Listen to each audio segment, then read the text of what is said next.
In most parts of the country, employers are allowed to ask prospective employees about their salary history. But a new bill introduced by Councilmember Evan Glass aims to eliminate this practice and narrow the racial and gender pay gap it fosters. I think it's fitting today with the celebration of Women's History Month. I'm proud to introduce the Montgomery County Pay Equity Act. The measure was crafted while Glass was in the midst of hiring his staff.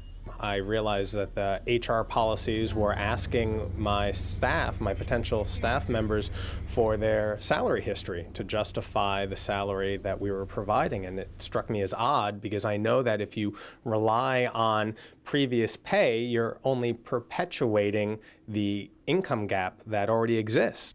The Montgomery County Pay Equity Act would prohibit the county from relying on an applicant's salary history in determining a starting salary. When a worker is shortchanged $100 or a few thousands of dollars year after year, that missing pay gap can become large enough to pay for a child's college tuition. Studies show the gender pay gap starts early in a career and carries from job to job.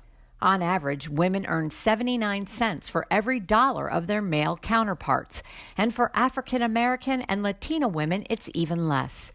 One example in the county's Office of Health and Human Services, one male manager makes significantly more than 12 of his female coworkers who have the same job classification. And the gender pay gap exists throughout other county agencies. I work for Montgomery County Department of Corrections. I've been with the county for 16 years. As a woman of color, especially in a profession not traditionally chosen by women, I know that prejudice can take a lot of different forms, but the prejudice of pay discrimination does not have to be part of the workforce. Glass's bill is co-sponsored by all 8 of his colleagues and also has the support of County Executive Mark Elrich. He says he hopes this will be the first step in moving Montgomery County closer to eliminating gender pay discrepancies. Who would have thought here in 2019 in progressive Montgomery County we would be dealing with this issue of pay equity?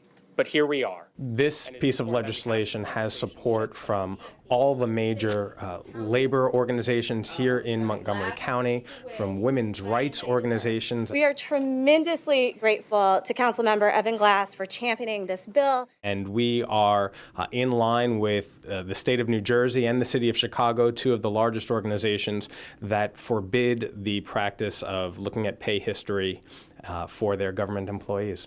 A public hearing on the bill is scheduled for later this month. Reporting from Rockville, I'm Susan Kennedy for County Report This Week.